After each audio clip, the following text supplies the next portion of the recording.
राधे राधे। जय श्री कृष्णा।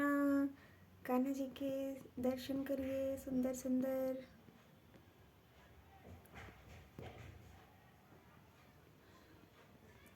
जिधर से देखेंगे आप उधर ही से प्रभु दिखाई देंगे। उनकी आंखें आप पर ही होंगी। दाएं से देखेंगे तो भी वो आपको दिखेंगे कि वो आपको देख रहे हैं। बाएं से देखेंगे तो भी वो आपको देख रहे हैं। ऐसा ही प्रतीत होता है। ये हमारे प्यारे श्यामा श्याम मुस्कुरा रहे हैं। दर्शन करिए। सब हमारी लाडली बरसाने वाली श्री राधा रानी की कृपा है।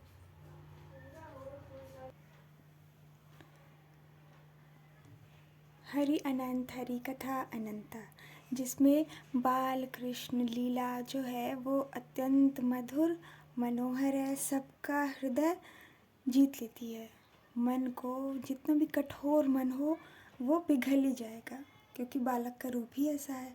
और जब कन्हैया जैसे बालक हों जो इतना प्रेम दे, वात्सल्य दे और सखा बनकर आपके साथ हंसी ठिठोली करें, तो सखी प्रभु को रिझाने के लिए जो भी आता है, आप प्रभु को संगीत अति प्रिय है तो आप उनको गाकर सुनाइए। आप जैसा भी गाते हैं, जो भी आता है आपको, तो जैसा भी प्रभु भाव देते हैं और जैसे क्रियाकलाप होते हैं आपके आसपास, वैसे ही पंक्तियाँ बना बना के वो एक गाना बन जाता है।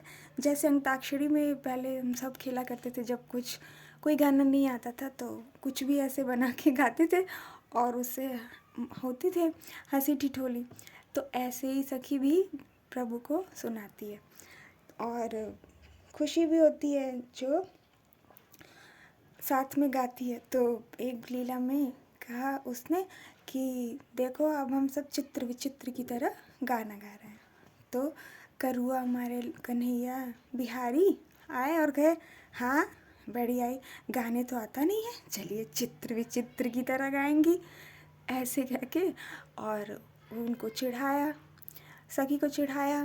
तो फिर यही ऐसी बात, ऐसी भावनाएं आई। और भावनाएं के ये सत्य हैं कि जब आपको कोई कर्म करना हो प्रभु के लिए, जब आप पूरे निश्चल भाव से करेंगे तो प्रभु वो आपको प्रदान कर देते हैं। क्योंकि जब प्रभु की कृपा होती है तो कुछ भी असंभव नहीं होता है, सब कुछ संभव हो जाता है।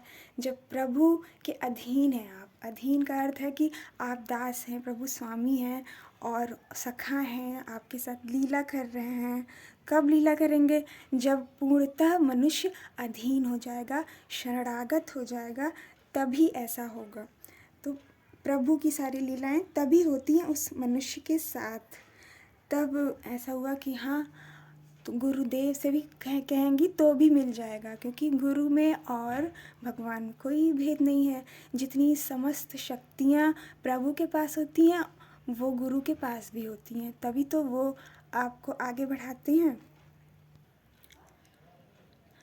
गुरु से भी कहेगी तो भी उसको वो प्राप्त हो जाएगा। जब वो गाना चाहती है तो प्रभु के लिए गाएगी तो मिल जाएगा उसको, ऐसा प्राप्त हो जाएगा। तो एक सुंदर सी लीला की प्रभु ने। चंद्रावली मैया हैं जो कि राधा रानी की सखी हैं, उनकी जेठ जी की लड़की हैं, बेटी हैं। तो जितने भी वृंदावन में हैं वो सब सखा और सखी भाव ही है। प्रभु सखा हैं, सखी हैं, और सभी जो हैं, पुरुष हो या स्त्री, वहाँ सभी सखियाँ हैं भगवान श्री कृष्ण की, हमारे कन्हैया की। तो मैया, दिव्य मैया और सखी एक जगह जाते हैं जो एक ढलान की तरह होता है। पहले ऊपर होता है, सीधे सीधे रास्ते के बाद एक ढलान की तरह एक रास्ता आता है। गाड़ी से कहीं जा रहे हैं और एक स्थान पर रुकते हैं, वहाँ पे बरगद का पेड़ है और एक शिला है। सखी को ऐसा लग रहा है कि ये शिला होगी। उन्होंने काले रंग का घूंघट ओढ़ रखा है और भी वहाँ पे लोग हैं जो सभी काले काले वस्त्र पहने हैं। तब वहाँ पंडित जी भी हैं, मैया भी हैं। तो ये देखती है सखी और उनका घूंघट उठाती है ये देखने के लिए। तो देखती है कि ये शिला नहीं है, ये तो जैसे हम सब हैं सजीव उस तरह हैं, और उनको देखती हैं तो वो बहुत गोरी हैं, बहुत गोरी। तो एक और सर करके रखी हैं, जैसे कि बहुत निराश हों, किसी से किसी बात पर कुछ कहना चाहती हूँ, कोई सुन ना रहा हो, ऐसे बैठी हैं। एक और अपना सिर करके, या तो आप दाएं कर लीजिए या तो बाएं कर लीजिए, ऐसा उन्होंने भी किया है। तब और सारे लोग हैं जितने, वो सभी श्रृंगार चढ़ा रहे हैं, बहुत सारे लोग आए हैं।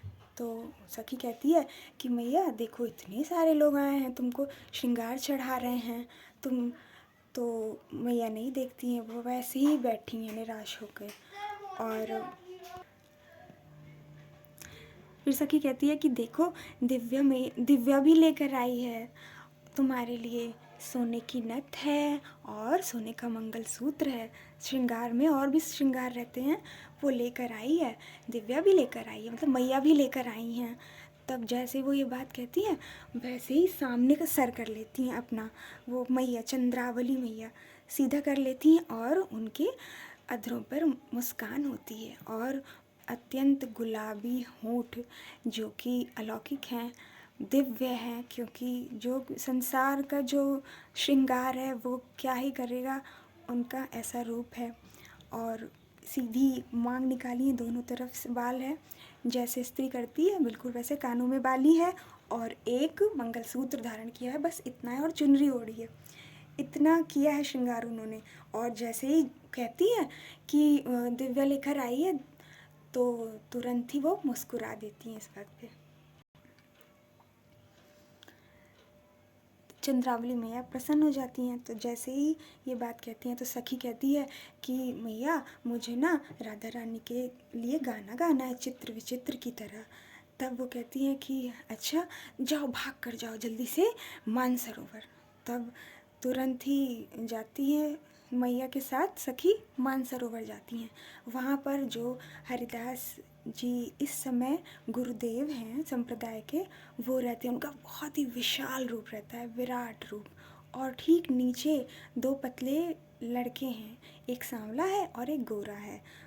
जो कंठी माला पहनी है वो तुलसी की है, और साफा जो एक सफ़ेद और काले रंग का होता है वो ओढ़ा है, हरदासी संप्रदाय का है वो, ऐसे होता है ना, मिलता है वो वाला, उन्होंने धारण किया है। जैसे ही वो वहाँ पहुँचती है, दर्शन करती है, प्रणाम करती है मैया और सखी। चंद्रावल मैया ये बात कही रहती हैं कि जब तुम तो अपने गुरुदेव से नहीं मांगती हो, वो तो सीधे सीधे अपने भगवान जी से मांगती है, कान्हा जी से, तब तुमको उनसे मांगना होगा, गुरुदेव से। तो ये बात सखी को याद रहती है।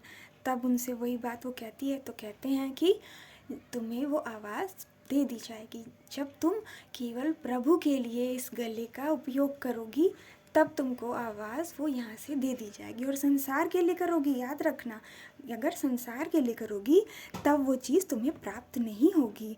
और जाओ और हरिदासी संप्रदाय का परचम लहराओ, ये बात कहते हैं। हरिदासी होना ही बहुत बड़ी बात है, क्योंकि हरिदास जो होते हैं वो प्रभु के हृदय में वास करते हैं।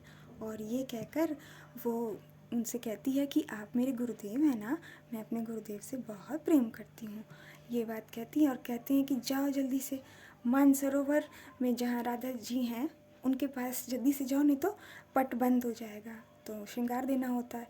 जल्दी से मैया और सखी आती हैं और श्रृंगार उनको देते हैं, मंगलसूत्र और कान की बाली ये देते हैं। और मैया कहती हैं हमारी राधा कि अब जल्दी से घर जाओ क्योंकि शाम होने वाली है।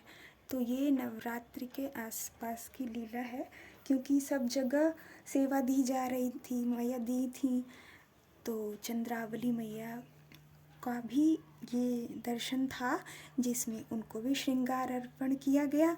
जब मैया गई 16 श्रृंगार दिया और मैया ने यही आशीर्वाद दिया। उनका यही है कि वहाँ पे कोई भी मनोकामना लेकर आएगा तो पूर्ण होगी, क्योंकि उनका केवल गर्दन रह गया। कान्हा जी का कहे कि मैं आऊँगा, और वो प्रतीक्षा करती रहीं, परंतु समय पर कान्हा जी नहीं आए। उसके बाद जब गए कान्हा जी, तब तक केवल गर्दन ही थी, और ये सोचकर कि लोक लज्जा के कारण वो वापस नहीं गई। इसलिए वहीं पर वो स्थापित हो गई, क्योंकि भूदेवी जो है हमारी पृथ्वी मैया, उनसे स्थान मांग कर प्रभु दिलवा दिए, क्योंकि मैया ने ऐसा कहा था कि आप पृथ्वी माता से कहकर मुझे स्थान दे दीजिए यहीं पे। तो कहेंगे ठीक है, तुम यहीं पे स्थापित हो जाओ और कलयुग में सबकी मनोकामनाएं पूर्ण करो। तो ये मनोकामना पूर्ण का आशीर्वाद मिला कि चित्र विचित्र की तरह वो गाएगी भजन प्रभु के लिए, क्योंकि हरिदासी संप्रदाय का परचम लहराना है। और ये बात तो मैं जानती हूँ, क्योंकि प्रभु के लिए जब गाओ तो एक अलग बात होती है, और जब संसार के लिए गाओ तो वो भी समझ में आता है।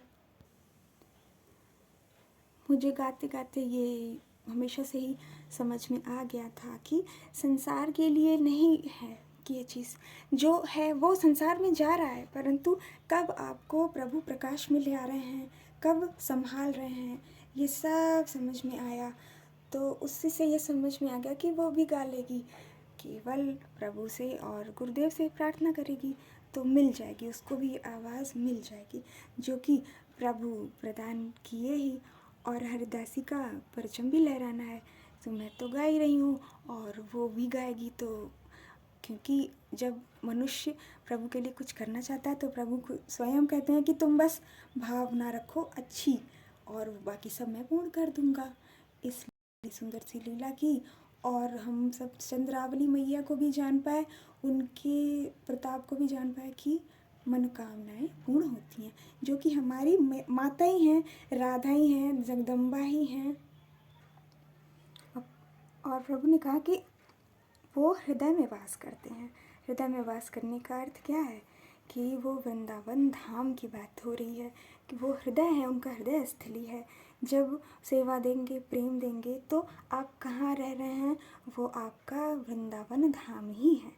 मन से प्रभु आपको दिए हैं, उसके बाद जब कृपा और बढ़ेगी, जब प्रभु सेवा देंगे, पुण्य प्रताप बढ़ाएंगे, कि जब सेवा करते हम तो पाप कटते जाते हैं, प्रभु की ओर बढ़ते जाते हैं, तब वो धाम भी प्रभु कृपा से प्राप्त हो जाएगा। तो इसलिए प्रभु ये समझाए, बताए, तो इसलिए अब भजन जो है वो हमारी राधा रानी के लिए, जो भी आज तक सभी गा रहे हैं, क्योंकि एक समय के बाद सब गाती हैं अपनी भावना।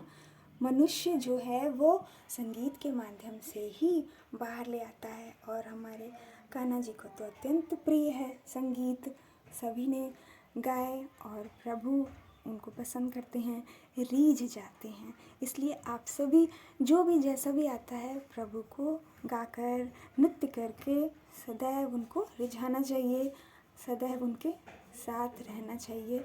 ये संबंध है जो कभी समाप्त नहीं था, न है, न हो सकता है।